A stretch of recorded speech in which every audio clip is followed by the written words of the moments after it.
Hello students, how are you? I hope you all are fit and fine. Okay students, now it's your SST class and today we will read class 6 SST Geography. Textbook is The Earth Our Habitat. Okay, so it's a class 6 Geography chapter 4 students we will read today. Okay, and it's a video 1 of this chapter. Alright, chapter number 4. So let's start students. All right, so the topic and title of this chapter is map. Okay, maps means students मानचित्र. maps means मानचित्र. क्या होता है मानचित्र? Okay, आप सभी को मालूम है कि मानचित्र क्या होता है. ऑल राइट, अ मैप क्या होता है students? A map is a representation or a drawing of the earth surface or a part of it drawn on a flat surface according to a scale. Okay, तो ये क्या है? मानचित्र है. All right, तो स्टूडेंट्स हम मानचित्र के बारे में पढ़ेंगे. मानचित्र बहुत प्रकार के होते हैं. ठीक है, अब वो सभी चीज़ें हम इस चैप्टर में पढ़ेंगे कि मानचित्र क्या है, वो कितने प्रकार के होते हैं, मानचित्र हमारे लिए क्यों यूजफुल है, इन सभी चीज़ों को हम इस चैप्टर में पढ़ेंगे. So are you ready students? Okay, now so let's start. Map. Okay, maps means मानचित्र. All right, you have learnt. Okay, you have learnt in the previous chapter about the advantage of a globe. All right, आपने previous chapter में आपने पिछले अध्याय में जो globe के advantage थे, ठीक है, हमने ग्लोब चैप्टर में पढ़ा था, तो जो भी ग्लोब के एडवांटेजेस थे, मीन्स जो भी ग्लोब का महत्व था, वो हम पढ़ चुके हैं. ठीक है, ग्लोब क्या था? Globe is a small and real model of the earth. Okay, और बहुत प्रकार का ग्लोब होता था, है ना, तो वो सब चीज़ें हमने पढ़ी थी. अब हम आज पढ़ेंगे कि मैप के क्या एडवांटेजेस हैं. ओके, तो you have learned in the previous chapter about the advantages of a globe. आपने पिछले चैप्टर्स में, पिछले अध्याय में ग्लोब के महत्व के बारे में पढ़ा. Okay, however globe has limitations as well. हालांकि ग्लोब में कुछ सीमाएं होती हैं. ओके स्टूडेंट, ये हैंडी नहीं होता. ठीक है, सबसे बड़ी लिमिटेशन तो क्या है कि हम इजीली ग्लोब को कैरी नहीं कर सकते, है ना. So, a globe can be useful when we want to study the earth as a whole. अब ग्लोब कब यूजफुल है? जब हम ग्लोब को, तब हमारे लिए ग्लोब उपयोगी होता है जब हम पृथ्वी के केवल एक भाग के बारे में पढ़ना चाहते हैं, या हम अगर पृथ्वी का कोई अध्ययन करना चाहते हैं, पूरी पृथ्वी का अध्ययन, कि पृथ्वी पर कहाँ पर कॉन्टिनेंट्स हैं, कहाँ पर ओशियंस हैं, कहाँ पर बाउंड्री लाइंस हैं, तो ये सब के लिए ग्लोब काफ़ी यूजफुल है. लेकिन जब डिटेल में हम अपने पृथ्वी का अध्ययन करना चाहते हैं, तो ग्लोब में डिटेल में जानकारी देना पॉसिबल नहीं है. Okay, so however globe has limitation as well. A globe can be useful when we want to study the earth as a whole. Globe हमारे लिए तब फायदेमंद है, तब लाभदायक है, जब हम पूरी पृथ्वी का अध्ययन करना चाहते हों. ठीक है, मीन्स कि तब ग्लोब हमारे लिए काफ़ी उपयोगी साबित होता है जब हम पूरी पृथ्वी का अध्ययन करते हैं. लेकिन but when we want to study only a part of the earth, as about our country, states, districts, towns and villages, it is of little help. all right, लेकिन क्या होता है स्टूडेंट, जब हम पृथ्वी के केवल एक भाग, जैसे कंट्री का, स्टेट का, डिस्ट्रिक्ट का, टाउन का, विलेजेस का, हम जब अध्ययन करना चाहते हैं, अपने देश, राज्य, जिले, शहर और गाँव के बारे में जब हम अध्ययन करना चाहते हैं, तो यह हमारे लिए उतना उपयोगी साबित नहीं होता है. All right, so in such a situation we use maps. तब इस स्थिति में जब हमें village, district, town, country, states का जब हमें अध्ययन करना पड़ता है, ऐसी स्थिति में हम मानचित्र का प्रयोग करते हैं. Okay, a map is a representation or a drawing of the earth surface or a part of it drawn on a flat surface according to a scale. All right, तो ऐसी स्थिति में हम मानचित्र का उपयोग करते हैं। और मानचित्र क्या है स्टूडेंट्स, अब हम पढ़ेंगे कि मानचित्र की रियल डेफिनेशन क्या है। ठीक है, तो a map is a representation or a drawing of the earth surface or a part of it's drawn on a flat surface according to a scale. Okay students, जब आप छोटी क्लासेस में थे, प्राइमरी क्लासेस में थे, तब map की definition आप क्या पढ़ते थे? Map is a drawing of the earth surface, है ना, आप ऐसा ही तो पढ़ते थे। Map is a drawing of the earth surface on a paper, उसे क्या कहते थे? मैप कहते थे। लेकिन अब आपकी क्लासेस हायर हो गई हैं, बड़ी हो गई हैं, तो आपका आंसर भी क्या होगा? थोड़ा स्टैंडर्ड होगा। तो आपका मैप की डेफिनेशन क्या होगी?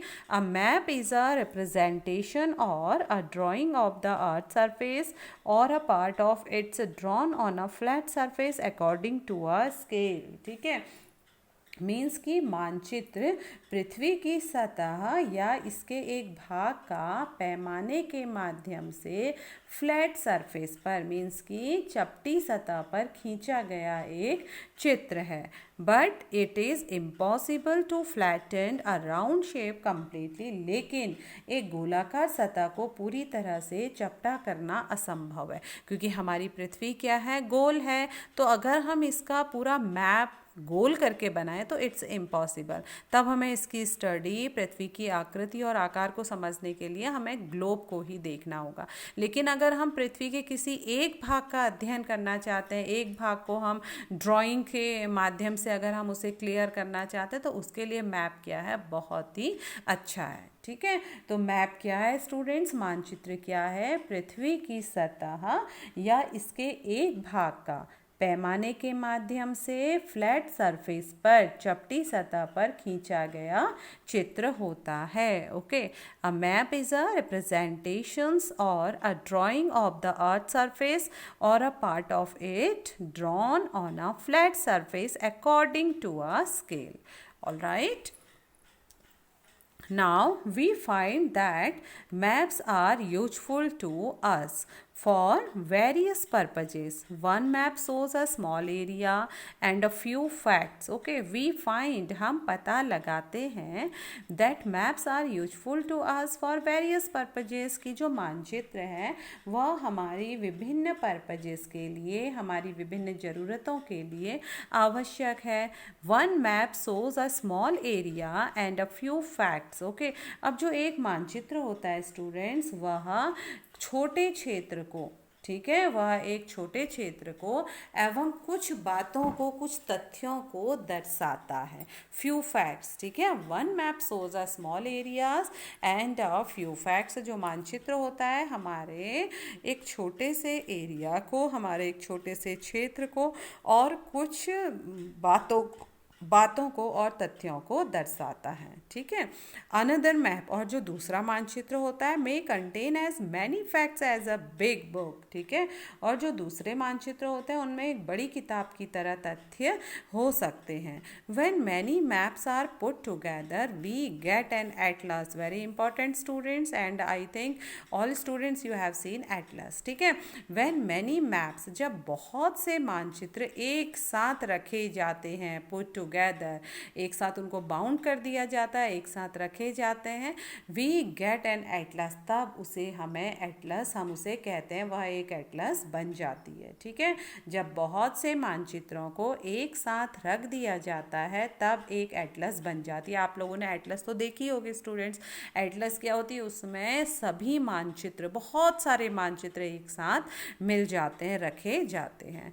Atlas are of various sizes, measurements drawn on different scales. ठीक है, एटलस विभिन्न प्रकार की तथा अलग अलग पैमानों से खींची गई मापों पर आधारित होता है। Maps provide more information than a globe, और जो मानचित्र होते हैं स्टूडेंट्स, वह ग्लोब की अपेक्षा हमें अधिक जानकारी देते हैं। मीन्स कि हमें मानचित्र से बहुत अधिक जानकारियाँ प्राप्त होती हैं ग्लोब की अपेक्षा।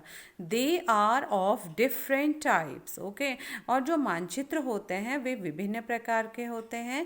सम of them are described below, उनमें से कुछ नीचे दिए गए हैं। Alright. So first one students, physical map. ठीक है, सबसे पहले जो मानचित्र होता है वह क्या होता है? फिजिकल मैप हम पढ़ सकते हैं, उसे हम कहते हैं भौतिक मानचित्र। फिजिकल मैप, भौतिक मानचित्र।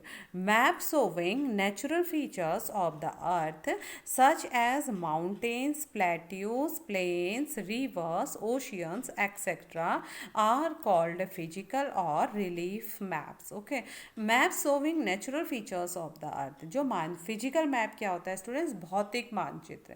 फिजिकल मैप मीन्स भौतिक मानचित्र, ये तो नाम से ही क्लियर है ना। तो भौतिक चीज़ें जिसमें हमें दिखाई देती, जिसका हम फिजिकली, जिस मानचित्र में हम पृथ्वी की फिजिकल चीज़ों को देख सकते हैं, जैसे माउंटेन्स हैं, प्लेट्यूज हैं, रिवर्स हैं, मैदान हैं, ओशियंस हैं। ठीक है, तो map showing natural features of the अर्थ, मानचित्र, पृथ्वी का जो मानचित्र, जो फिजिकल मैप है, वह प्राकृतिक चीज़ें, पृथ्वी की प्राकृतिक आकृतियाँ, जैसे माउंटेन्स पर्वत, प्लेट्यूज पठार, प्लेन्स मैदान, रिवर्स नदियाँ, ओशियंस महासागर आदि को दर्शाता है, are called physical or relief map. ये क्या कहलाते हैं? फिजिकल यानी भौतिक, एंड रिलीफ यानी उच्चावच, रिलीफ मीन्स उच्चावच मानचित्र कहलाते हैं। ठीक है, फिजिकल मैप को हम दूसरे नाम से यानी उच्चावच मानचित्र के नाम से भी हम कह सकते हैं। ओके, तो कौन से होते हैं ये मानचित्र? वे मानचित्र जो हमें पृथ्वी की प्राकृतिक आकृतियाँ जैसे माउंटेन, प्लेट्यूज, प्लेन्स, रिवर हमें दिखाते हैं, उसे क्या कहा जाता है? फिजिकल मैप कहा जाता है। ओके, या फिजिकल मैप के अलावा हम इसे उच्चावच मानचित्र भी कहते हैं, यानी रिलीफ मैप भी हम इसे कहते हैं। ऑलराइट स्टूडेंट्स, नाउ अब हम सेकंड मैप पढ़ेंगे। Second map is political map. अब क्या होता है political map? Okay students, political map नाम से क्लियर है, राजनीतिक मानचित्र। फिजिकल मैप्स भौतिक मानचित्र, जिसपे हम plateau, plains, river, oceans, mountains पढ़ रहे थे। अब सेकंड वन है पॉलिटिकल मैप्स यानी राजनीतिक मानचित्र। Okay, map showing cities, towns and villages and different countries and states of the world with their boundaries are called political maps. Okay, अब देखिए राजनीतिक मानचित्र क्या होता है। ठीक है, तो यह मानचित्र शहरों को, नगरों को, गाँव को और अनेकों देश और संसार के राज्यों को उनकी बाउंड्री के साथ, उनकी सीमाओं को दर्शाने वाला मानचित्र होता है, जिसे पॉलिटिकल मैप यानी राजनैतिक मानचित्र कहा जाता है। इतना समझ में आया स्टूडेंट्स? मैप बहुत प्रकार के होते हैं, जिनमें से मुख्य मैप हैं फिजिकल मैप, भौतिक मानचित्र। भौतिक मानचित्र में वह मानचित्र जो पर्वत, पठार, नदियाँ, महासागर, मैदानों को दिखाता है, उसे भौतिक मानचित्र या उच्चावच मानचित्र या फिजिकल और रिलीफ मैप कहा जाता है। फिर सेकंड मानचित्र होता है स्टूडेंट्स पॉलिटिकल मैप्स यानी राजनैतिक मानचित्र। नाम से ही क्लियर है, जहाँ पर राजनीति होती है जिनमें, तो राजनीति कहाँ पर होती? शहरों में, नगरों में, गाँव में, हर जगह हमारी गवर्नमेंट है ना। तो मैप शोविंग ऐसे मानचित्र जो शहरों को, नगरों को, गाँव को और विभिन्न देशों, राज्यों को, संसार के विभिन्न देश और राज्यों को उनकी सीमा के साथ दर्शाती है, वो राजनीतिक मानचित्र कहलाता है। ओके, नाउ थर्ड वन हम पढ़ेंगे students thematic maps. Okay, before we start to read thematic maps we will read here one activity, let's do. चलिए करके देखते हैं, एक बार हम इसे पढ़ लें पहले। So students here, take an old rubber ball and draw whatever you like all over it. अब आपको एक रबड़ की पुरानी गेंद लेनी है, बॉल लेनी है, और उस पर कोई भी आपको चित्र बनाना है, कोई भी रेखा चित्र आप उस पर बनाएंगे। Okay, now you like all over it, you may also mark north pole and south pole on it. अब उस रबड़ की पोल में आपको, कोई एक रबड़ की बॉल है, उसमें आपको नॉर्थ पोल और साउथ पोल भी इंडिकेट करना है। जैसे कि नॉर्थ पोल आप ऊपर की साइड करेंगे, साउथ पोल आप बॉटम की साइड करेंगे। ठीक है, तो आपने उसको मार्क कर दिया, किसको? उत्तरी ध्रुव को और दक्षिणी ध्रुव को। अब आपको क्या करना है स्टूडेंट्स? अब आप now cut this ball with knife and try to flatten it. अब आपको उसे, उस बॉल को चाकू से काटना है। ठीक है, उस गेंद को आप चाकू से काटेंगे और इसे फ्लैटन यानी चपटा करने की कोशिश करेंगे। Okay, notice how the drawings are distorted. अब आप ध्यान दीजिए, देखें कि किस प्रकार रेखा चित्र का रूप बिगड़ जाता है। डिस्टॉर्टेड मीन्स बिगड़ जाना। तो आपने क्या किया, आपने एक गेंद ली रबड़ की, उसमें नॉर्थ पोल साउथ पोल बनाया और आपने कोई भी उसमें क्या बना दी, ड्राइंग बना दी। अब आप चाकू से इसको क्या करेंगे, काटेंगे। ठीक है, अब आप इसको चाकू से काट लीजिए चाहे यहाँ से, तो आप देखिए कि आपका जो पूरा डायग्राम है, जो पूरा ड्राइंग आपने बनाई है, वो कैसे बिगड़ जाता है। ठीक है, तो ये एक्टिविटीज़ आप कर सकते हैं। ओके, नाउ अब हम पढ़ेंगे थीमेटिक मैप्स। ठीक है, थीमेटिक मानचित्र क्या होता है स्टूडेंट्स, कुछ मानचित्र ऐसे होते हैं जो हमें पर्टिकुलर किसी जानकारी को देते हैं, पर्टिकुलर इन्फॉर्मेशन वो हमें प्रदान करते हैं। जैसे कोई इन्फॉर्मेशन मीन्स रोड की है, या रेन की है, वर्षा की है, या फिर फॉरेस्ट वनों की है, कारखानों की है, उद्योगों की है। तो ये सभी चीज़ें बताने वाले जो मानचित्र होते हैं, मीन्स कि ऐसे मानचित्र जो स्पेशली किसी थीम पर बनते हैं, कोई एक थीम, कोई एक विशेष जानकारी जो देते हैं, उसे थीमेटिक मानचित्र कहते हैं। Okay, so some maps focus on specific information. ठीक है, कुछ ऐसे मानचित्र होते हैं जो स्पेसिफिक इंफॉर्मेशन देते हैं, यानी विशेष जानकारी हमें प्रदान करते हैं। For example such as road. ठीक है, जैसे सड़कों की जानकारी, रोड मैप्स। ठीक है, सड़कों की जानकारी का मानचित्र टूरिस्ट को ये दिया जाता है। रेनफॉल मैप्स, ओके, वर्षा का मानचित्र, ऑल राइट। और map showing distribution of forest, वनों के वितरण का मैप, जबकि उसमें सारे वन बताए गए हो, कहाँ पर कौन से वृक्ष पाए जाते हैं, कौन से वन कहाँ पर हैं।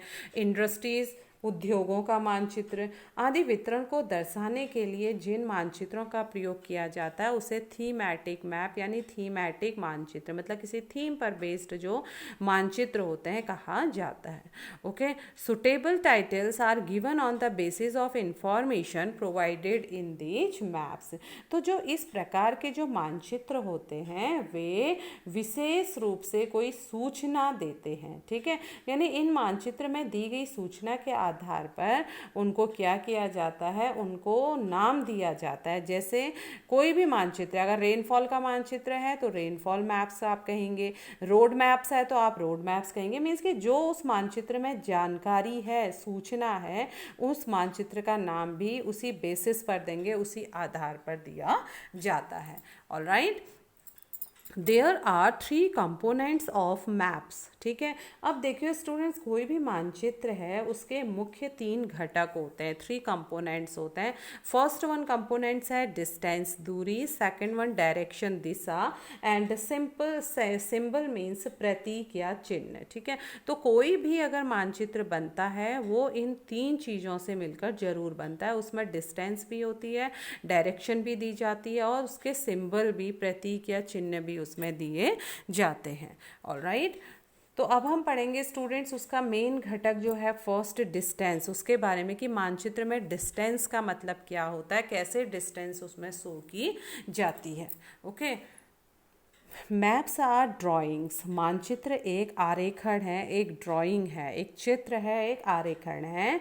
विच reduce the entire world or a part of it to fit on a sheet of paper. तो क्या है, देखिए कितनी अच्छी चीज़ हमारी मानचित्र की बताई गई है यहाँ पे। मानचित्र एक आरेखण होता है जो कि पूरे विश्व को, या जिसका हम मानचित्र बना रहे हैं, पूरे विश्व के एक भाग को छोटा कर कागज के एक पन्ने पर क्या करता है, दर्शाता है। ऑलराइट, कागज के पन्ने पर उसको क्या करता है, शो करता है, दर्शाता है। वो क्या है, मानचित्र है। ओके, तो हम यह कह सकते हैं, हम क्या कह सकते हैं, और we can say maps are drawn to reduced scale. तो हम कह सकते हैं कि जो मानचित्र है वो क्या करता है, रिड्यूस करता है स्केल्स को। ओके, मीन्स कि पूरे विश्व या उसके एक भाग को छोटा कर कागज के एक पन्ने पर दर्शाता है, या हम कह सकते हैं कि मानचित्र छोटे पैमाने पर खींचे जाते हैं। Okay, So, but this reduction is done very carefully so that the distance between the places is real. लेकिन जो ये रिडक्शन होता है स्टूडेंट्स, ठीक है, तो इसे हमें बहुत ही सावधानी से छोटा किया जा सकता है। हम क्या करते हैं, पूरे वर्ल्ड की जो दूरी है, जो पूरे विश्व या उसके एक भाग को जब हम छोटा करके कागज़ के एक पन्ने पर दर्शाते हैं, ठीक है, यानी कि मानचित्र छोटे पैमाने पर खींचते हैं, तो उसको बहुत ही केयरफुल ढंग से छोटा किया जाता है। क्यों छोटा किया जाता है? ताकि स्थानों के बीच की दूरी, बिटवीन द प्लेसेस, ठीक है, जो स्थानों के बीच की दूरी है वो रियल रहे, वो वास्तविक रहे, ठीक है, इसलिए इसको बहुत ही सावधानी पूर्वक छोटा किया जाता है। ऐसा नहीं कि उसे छोटा करने के चक्कर में उसकी रियलिटी खत्म हो जाए। Okay, it can only be possible, यह केवल तब संभव है when a small distance on paper represents a large distance on the ground. यह केवल तब संभव है जब कागज पर एक छोटी दूरी स्थल की बड़ी दूरी को व्यक्त करती हो, ठीक है, तभी तो ये संभव है। जो कागज की दूरी है वो क्या हो, कागज में तो वो छोटी दूरी है, मैप में तो वो छोटी दूरी है, लेकिन उस स्थल को, उस जगह को वो उसी में बड़ी दूरी पर डाइवर्ट कर दे, बड़ी दूरी पर वो व्यक्त कर दे। Therefore a scale is chosen for this purpose, इसीलिए उस स्केल को, उस पैमाने को चुना जाता है कि वह पैमाना उसमें उस दूरी को बड़ा और कम करने के लिए काम करे। ओके, अब वो पैमाना क्या है स्टूडेंट, स्केल क्या है, ठीक है। Scale is the ratio between the actual distance on the ground and the distance shown on the map. Okay, अब जो स्केल होता है, क्या होता है, अभी हम स्केल पढ़े ना, इसी स्केल के कारण हम दूरी को छोटा और बड़ा मानचित्र में करते हैं। अब ये स्केल क्या है, स्केल एक ऐसा रेशियो है स्टूडेंट्स, ठीक है, पैमाना क्या है, एक ऐसा रेशियो है बिटवीन द एक्चुअल डिस्टेंस, वास्तविक दूरी जो ग्राउंड में है, and the distance shown on the map, और मानचित्र में जो दूरी बताई गई है और जो ग्राउंड में वास्तविक दूरी है, उसके बीच का रेशियो ही क्या कहलाता है, स्केल कहलाता है। मीन्स कि हम कह सकते हैं स्केल यानी पैमाना स्थल पर वास्तविक दूरी तथा मानचित्र पर दिखाई गई दूरी के बीच का अनुपात होता है, बीच का रेशियो होता है। अब एक उदाहरण से हम इसे और क्लियर कर लेंगे। फॉर एग्जाम्पल, उदाहरण के लिए, the distance between your school and your home is 10 kilometre, ठीक है, हमने मान लिया कि हमारे घर और हमारे विद्यालय के बीच की दूरी कितनी है, 10 किलोमीटर है।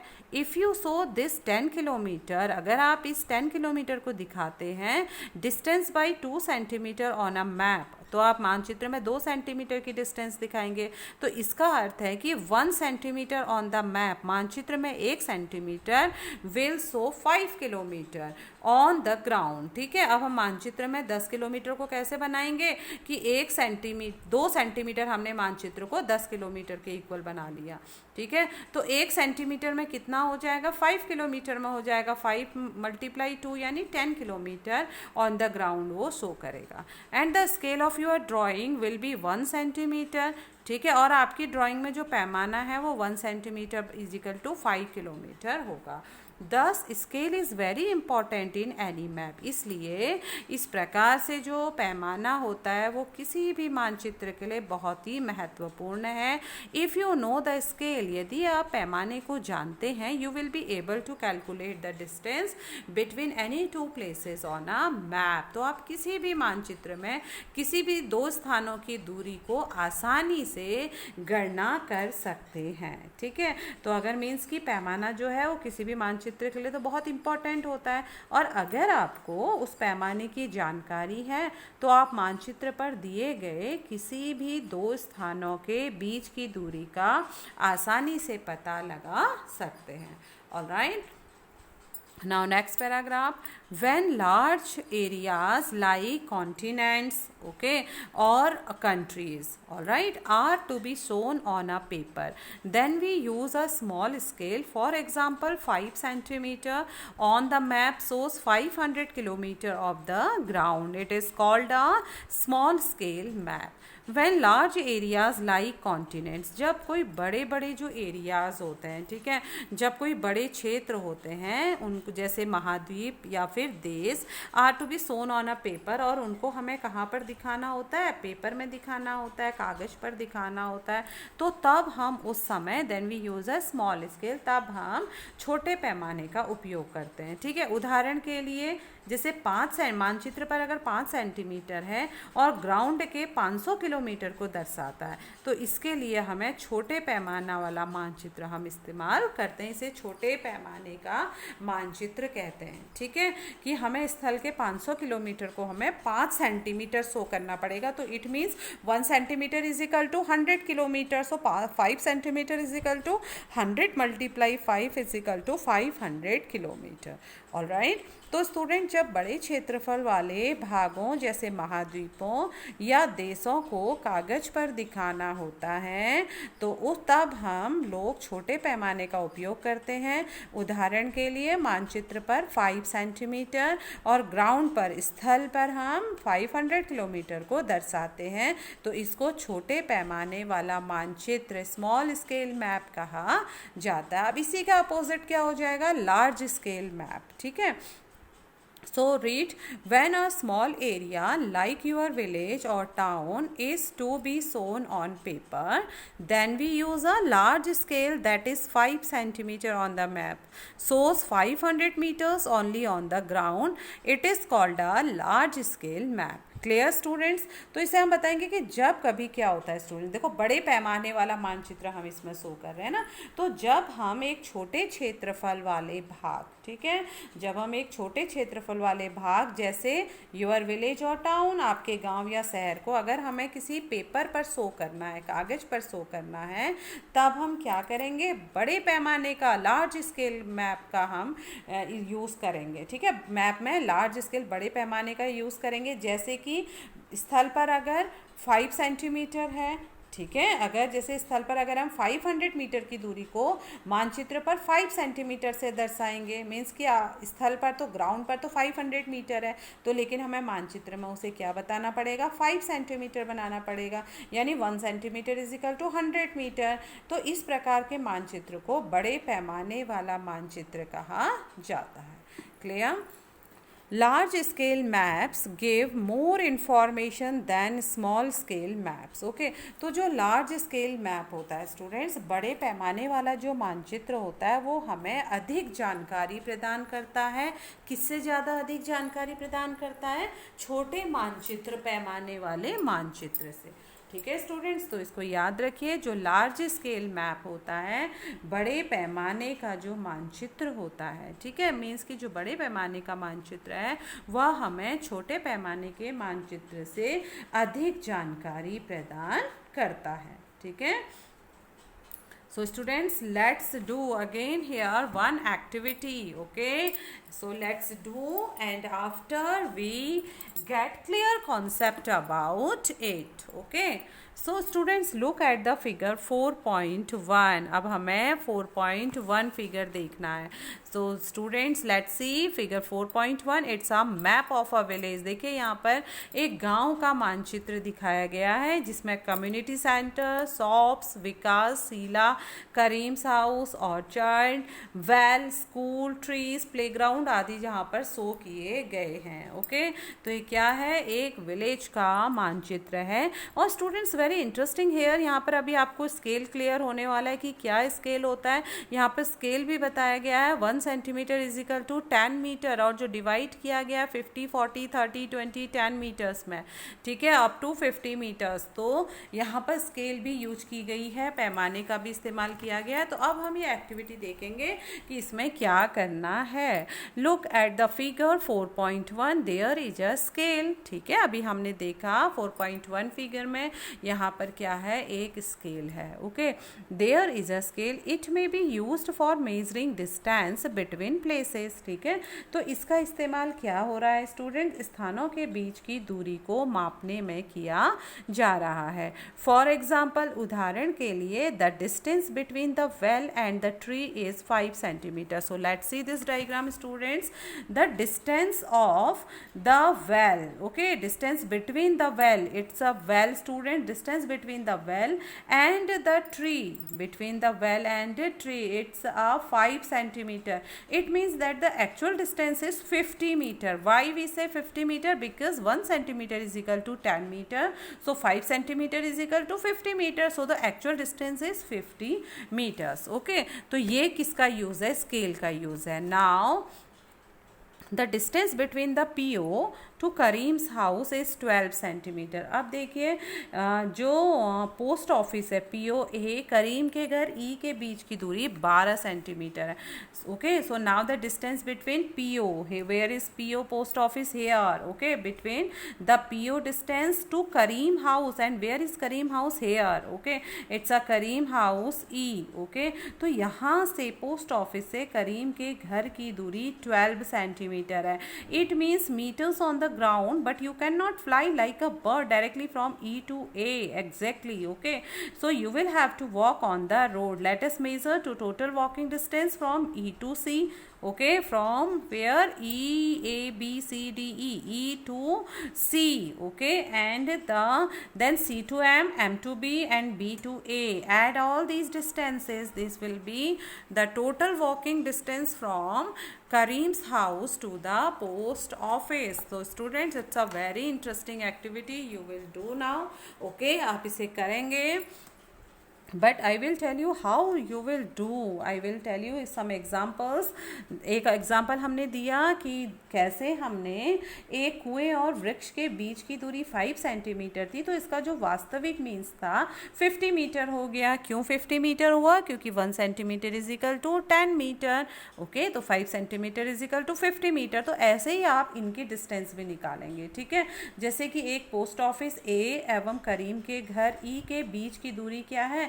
12 सेंटीमीटर है. तो इसका मतलब है इस तरह से यह दूरी कितनी हो जाएगी? 12 into 10 is equal to 120 metre हो जाएगी. कहाँ से कहाँ की दूरी होगी? 120 मीटर. पोस्ट ऑफिस A से करीम के घर की दूरी, यहाँ से यहाँ की दूरी कितनी हो जाएगी? 12 सेंटीमीटर है. ठीक है, कितनी है? 12 सेंटीमीटर है. लेकिन हमने यहाँ पर क्या माना है? 1 centimetre is equal to 10 metre. तो इसकी हम मल्टीप्लाई कर देंगे. 10 into 12 into 10 is equal to 120 metre. तो वास्तविक दूरी कितनी है इसकी? 120 मीटर है.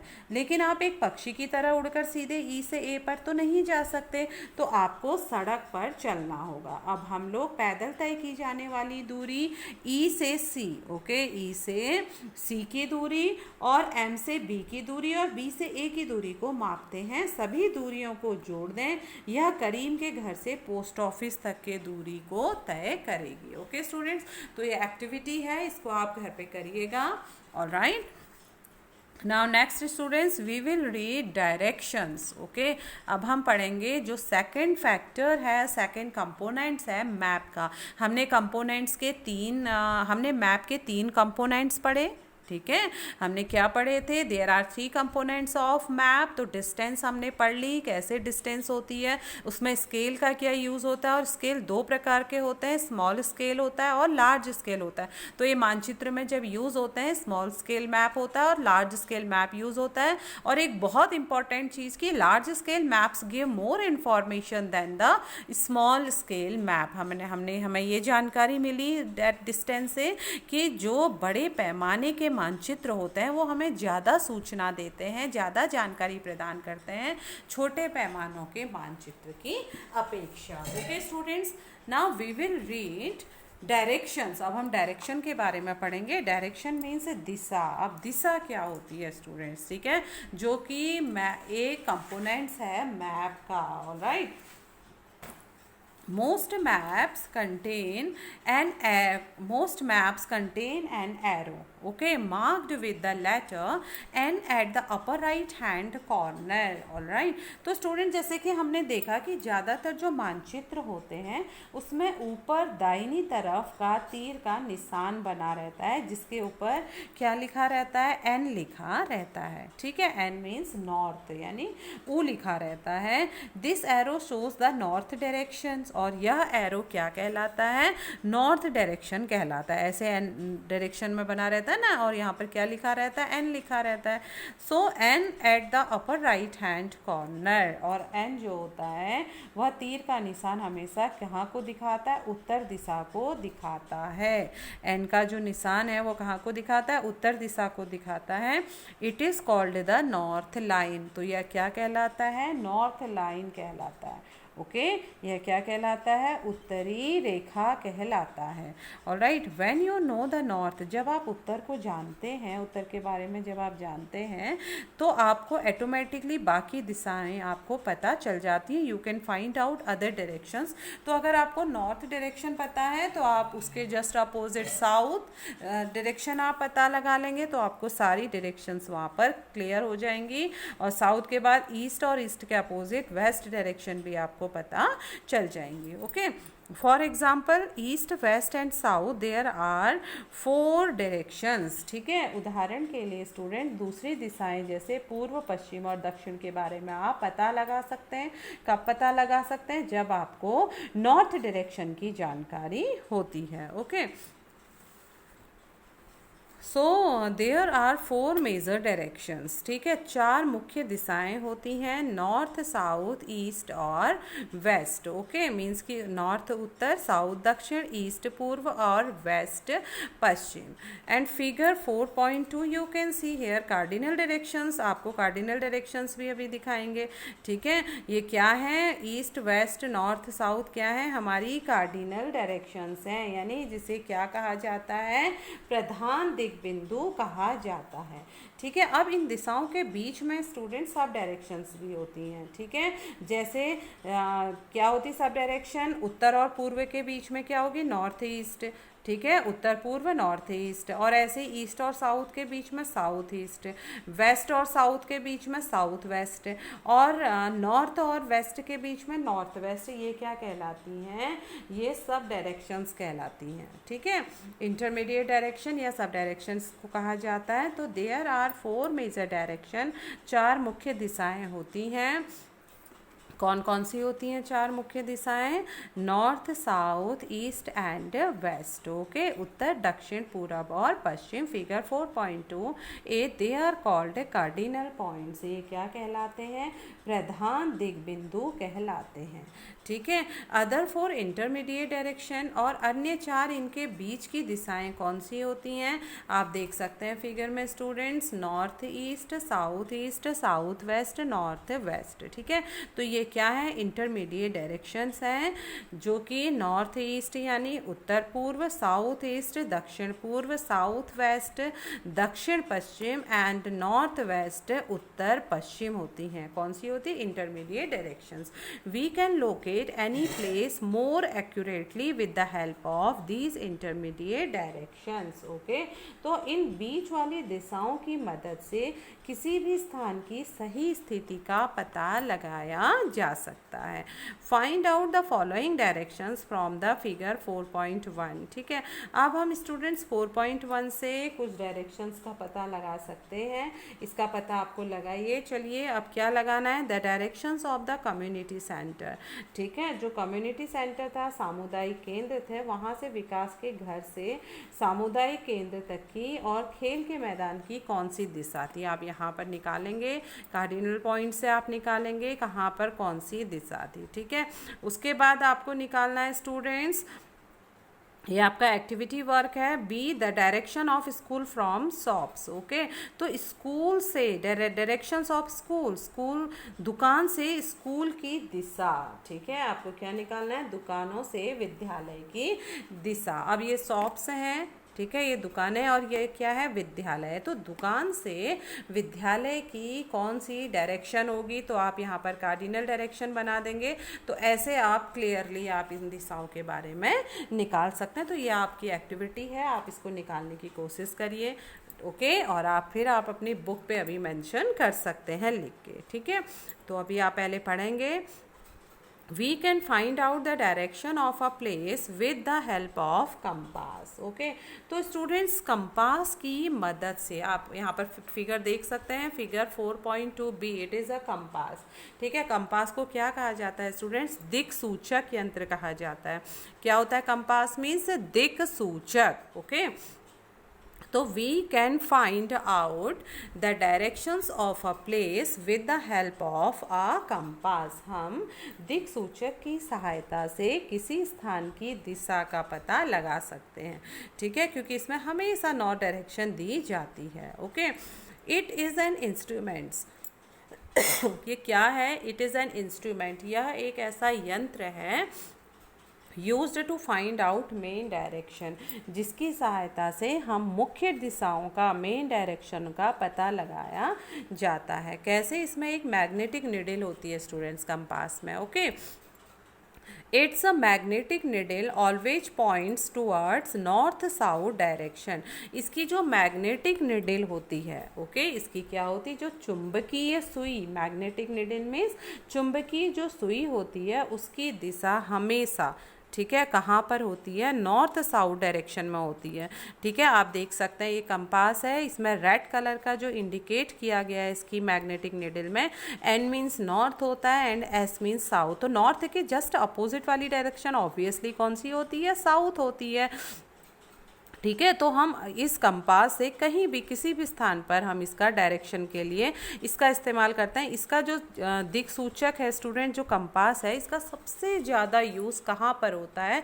ये सेलर्स के द्वारा होता है, यानी जो नाविक होते हैं, जो कैप्टन, जो नाव चलाते हैं, बोट चलाते हैं, शिप चलाते हैं, तो वो उन लोगों के पास इसका सबसे ज़्यादा इस्तेमाल होता है, ठीक है। तो वे समुद्र में, ओशियंस में इस यंत्र को लेकर जाते हैं, इस कंपास को लेकर जाते हैं और वहाँ पर दिशाओं को आइडेंटिफाई करते हैं अपने वे को पता लगाने के लिए, अपने मार्ग का पता लगाने के लिए। Alright, so next students, now we will read symbols. okay, symbol means students प्रतीक, symbol means प्रतीक। अब हम पढ़ेंगे प्रतीक के बारे में, क्या प्रतीक होते हैं। It is the third important component of a map. Okay, यह हमने कंपोनेंट्स पढ़े थे ना, अब एक बार मैं फिर से आपको बताती हूँ। हमने कंपोनेंट पढ़े थे कि मैप्स के there are 3 components of map. First one हमने डिस्टेंस पढ़ी थी, उसके बाद हमने डायरेक्शंस पढ़ी। अब हम थर्ड कंपोनेंट पढ़ेंगे सिंबल, कि क्या सिंबल होते हैं। सिंबल मीन्स होता है स्टूडेंट्स प्रतीक, ठीक है। It is the third important component of a map. Okay, यह किसी भी मानचित्र का तीसरा प्रमुख घटक है। It is not possible to draw on a map the actual shape and size of different features such as buildings, roads, bridges, trees, railway lines और अ वेल। ओके, तो यह किसी भी मानचित्र का तीसरा प्रमुख घटक है। किसी भी मानचित्र पर जो वहाँ का वास्तविक आकार होता है, जो एक्चुअल शेप होता है, एवं उसके प्रकार में विभिन्न आकृतियाँ, जैसे कि अलग अलग आकृतियाँ, जैसे बिल्डिंग हो गई, इमारतें, सड़कें, पुल, पेड़, रेलवे लाइन और जो कुएं होते हैं, इनको दिखाना संभव नहीं होता। ये थोड़ा सा लिटिल क्या होता है, इम्पॉसिबल होता है। ओके, मीन्स कि किसी भी मानचित्र में यह पॉसिबल नहीं होता कि हम उसका वास्तविक आकार, जैसे कि डिफरेंट फीचर्स हैं, जैसे इमारत का हम वास्तविक आकार वहाँ पर बना लें, सड़कों का वास्तविक आकार बना लें, तो ऐसे तो हमारा पूरा मानचित्र फेल हो जाएगा। एक इमारत बनाने में पूरा मानचित्र फेल हो जाएगा, सड़क बनाने में, ब्रिज बनाने में, ट्रीज, रेलवे लाइन्स और अ वेल। तो ये क्या है, इम्पॉसिबल है। So they are shown by using certain letters, shades, colours, pictures and lines. तो इसीलिए स्टूडेंट्स इन चीज़ों को शो करने के लिए मानचित्र में कुछ सर्टेन लेटर, कुछ विशेष लेटर्स यूज किए जाते हैं।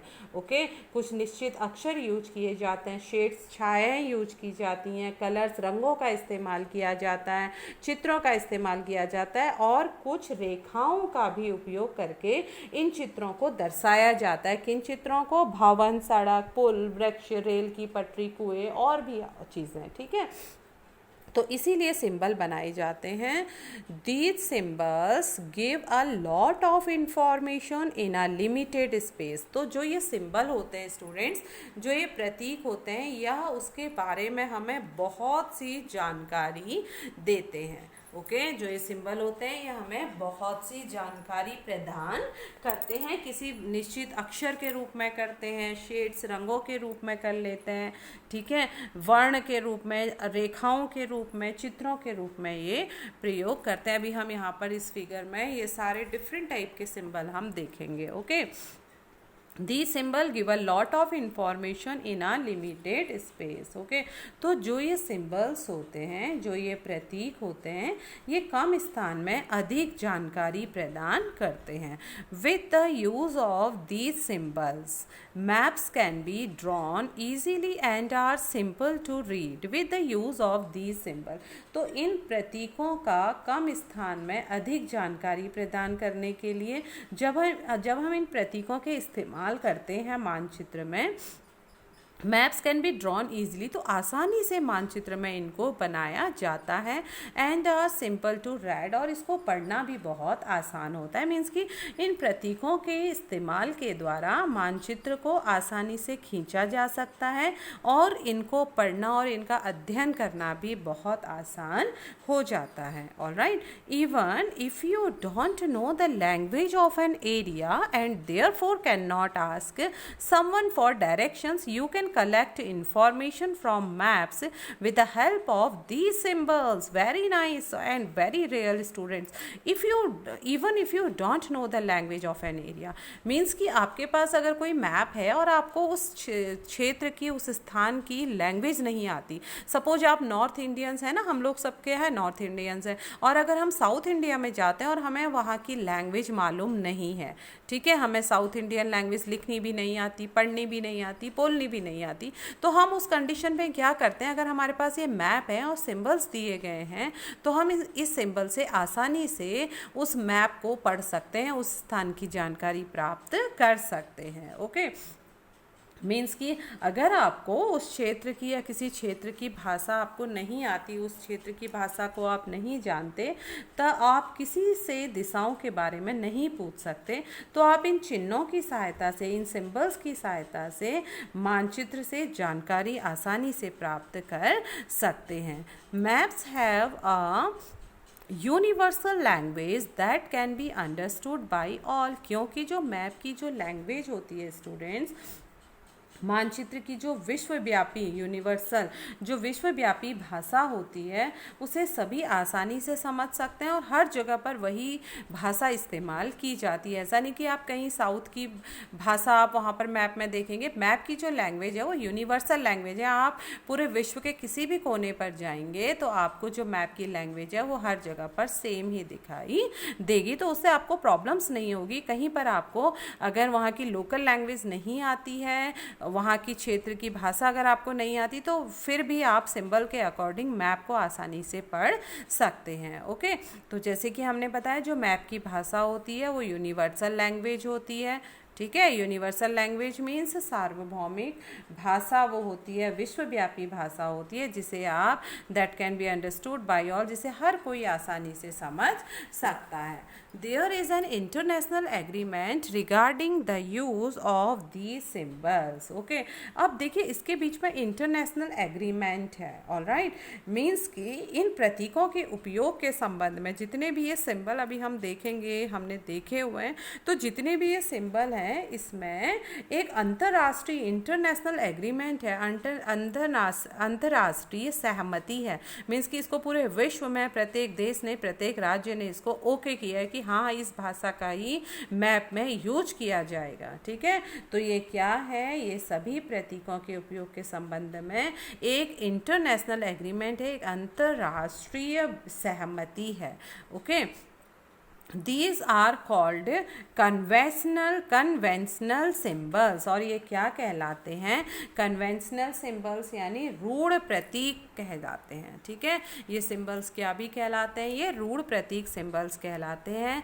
Some of the conventional symbols are shown in the figure 4.3, यहाँ पर कुछ रूढ़ सिंबल, रूढ़ प्रतीक कहे जाने वाले symbols यहाँ पर फिगर 4.3 में दिखाए गए हैं। तो आप यहाँ पर देख सकते हैं कौन कौन से मैप के सिंबल्स हैं या कौन कौन से कन्वेंशनल सिंबल हैं, रूढ़ सिंबल हैं, रूढ़ प्रतीक हैं। ओके स्टूडेंट्स, तो आप यहाँ पर देखिए रेलवे लाइन ब्रॉड गॉज को कैसे यहाँ पर शो किया जाता है, उसका सिंबल, मीटर गॉज का कैसे सिंबल है, ठीक है, और उसके बाद रेलवे स्टेशन का कैसा सिंबल है हम यहाँ पर देख सकते हैं।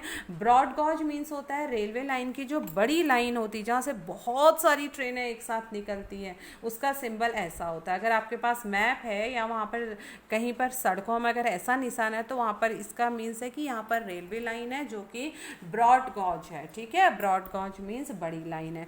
देन मीटर गॉज, ये मीटर लाइन है, और उसके बाद ये RS यानी रेलवे स्टेशन। अगर ऐसा सिंबल कहीं पर बना है तो इट मीन्स क्या है, ये रेलवे स्टेशन है। ऑलराइट, अब हम नेक्स्ट पढ़ेंगे रोड्स, ठीक है। अब सड़कों को, कहीं पर किसी स्थान की सड़कों को सिंबल में, मैप में, सिंबल के द्वारा मैप में कैसे दर्शाया जाता है। देखिए मेटल रोड और अनमेटल रोड। अगर मेटल रोड है मीन्स कि अगर उस स्थान की पक्की सड़क है तो उसको 2 लाइन के द्वारा शो किया जाएगा। इट मीन्स वहाँ आप जाइए, आसानी से आप अपनी गाड़ी लेकर जाइए, वहाँ पर सड़क पक्की है, आपको कोई भी प्रॉब्लम नहीं होगी। और अगर डैश डैश डैश करके कोई लाइन बनी है, 2 लाइन, तो इट मीन्स कि ये क्या है, अनमेटल्ड है यानी कच्ची सड़क है। Okay, so it is the symbol of map, alright, and it's a conventional symbols, alright.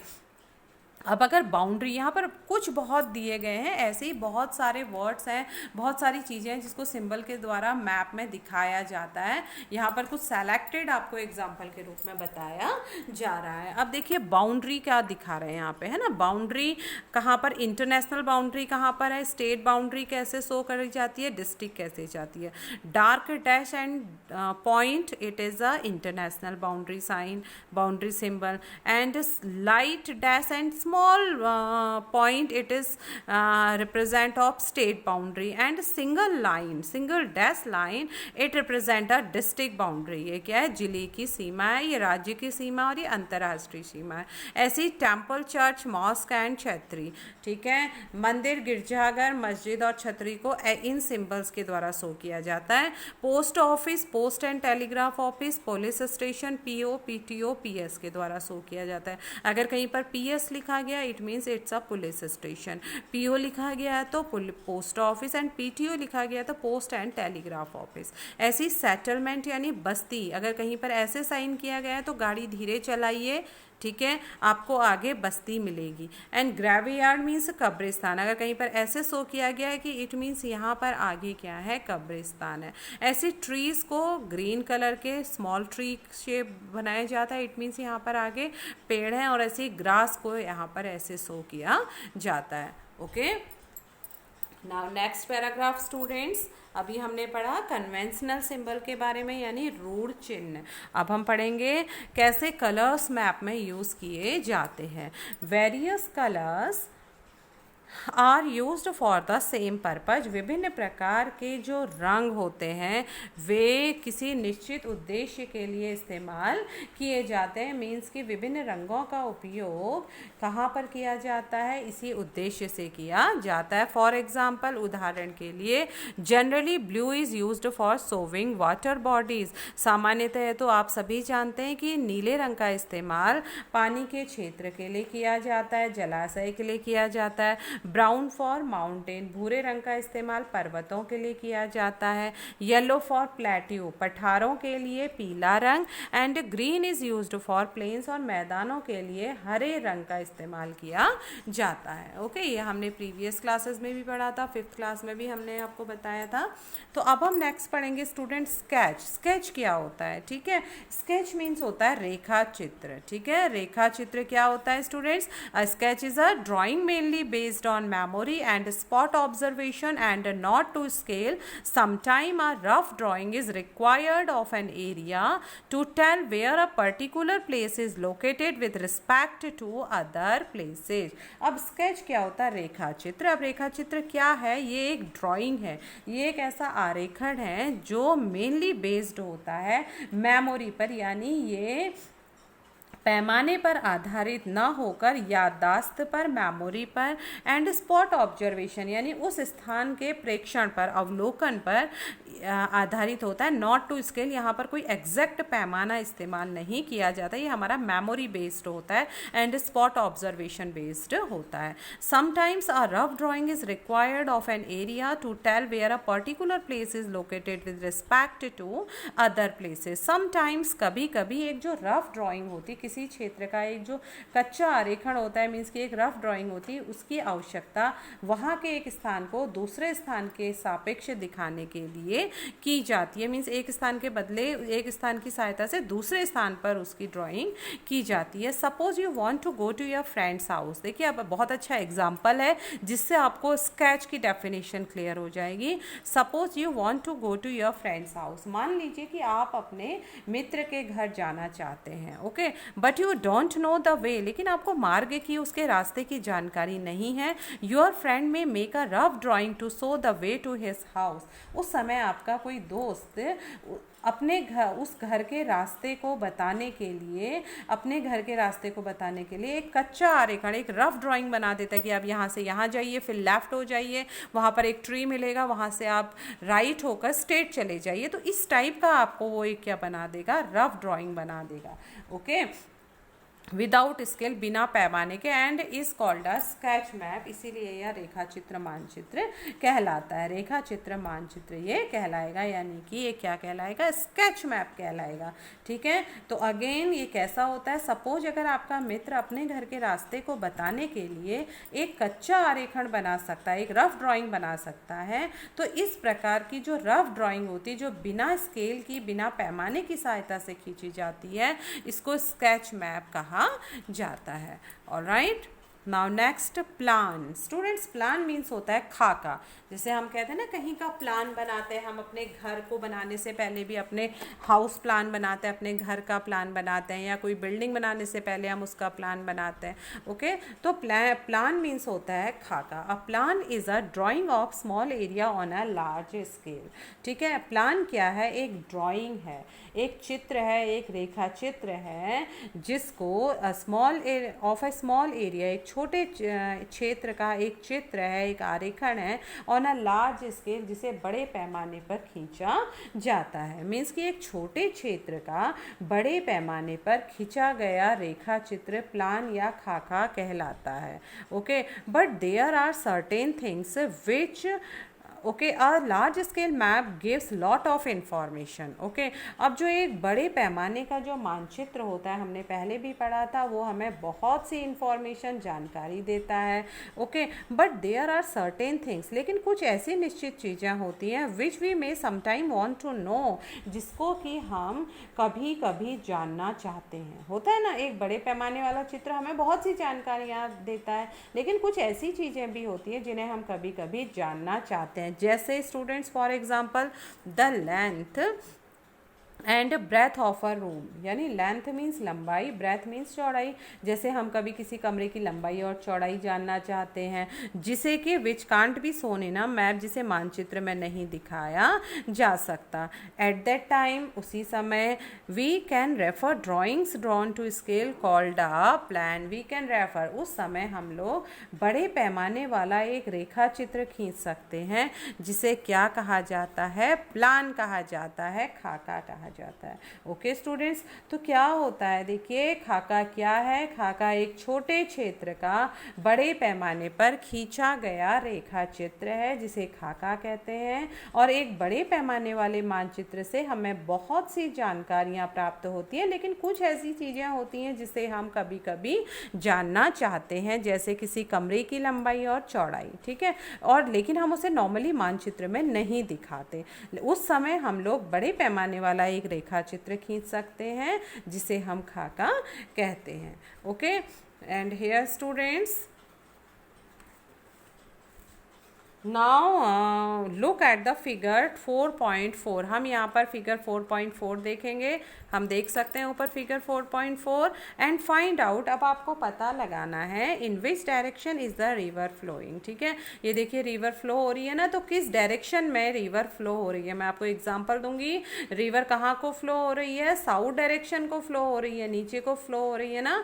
So next question, what kind of road passes by the side of village Dumri. Okay, Dumri गांव के पास किस प्रकार की सड़क गुजरती है। तो हम आप यहाँ पर देख सकते हो डुमरी है, तो डुमरी ये जो विलेज है यहाँ पर ऐसी सड़क गुजर रही है। तो अभी हमने सिंबल्स पढ़े थे कि कैसी सड़क मेटल और नॉन मेटल थी।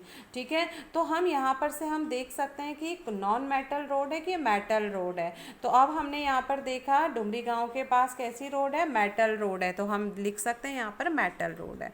ठीक है, आप देख सकते हैं यहाँ पर मेटल रोड शो हो रही है डुमरी गांव के पास में। और मेटल रोड का साइन कैसा था, ऐसा था ना, चाहे ऐसा बनाए चाहे हम ऐसा बनाए। और अनमेटल का साइन कैसा था, ऐसा था। ठीक है, अब नेक्स्ट क्वेश्चन स्टूडेंट्स, अब आप करिए इसे। On what type of railway line is Sundarpur situated. अब आप सुंदरपुर भी देख सकते हैं। देखिए बहुत अच्छा इंटरेस्टिंग क्वेश्चंस, इंटरेस्टिंग वर्कशीट है, इसे आप करिए। कन्वेंशनल सिंबल्स पहले आपको देखने पड़ेंगे। अभी आपको बताया था हमने कन्वेंशनल सिंबल से, तो आप इसके आंसर्स खुद करेंगे। यहाँ पर कन्वेंशनल सिंबल हैं।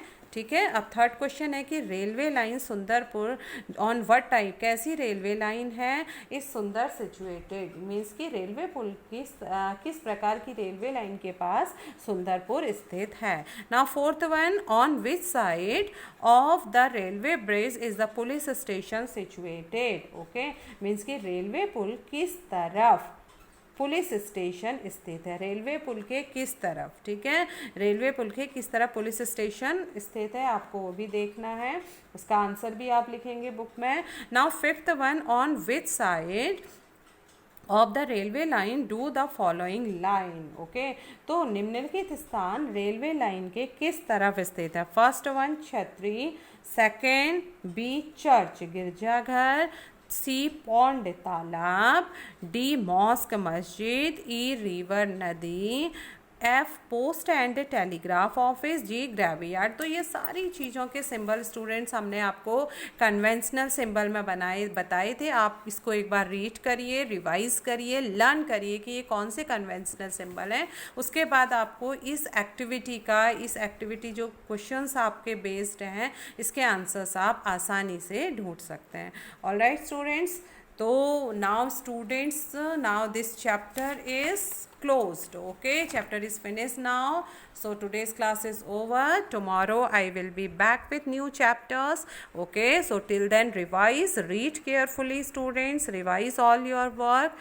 Okay, and till then bye, take care, have a nice day students, bye bye.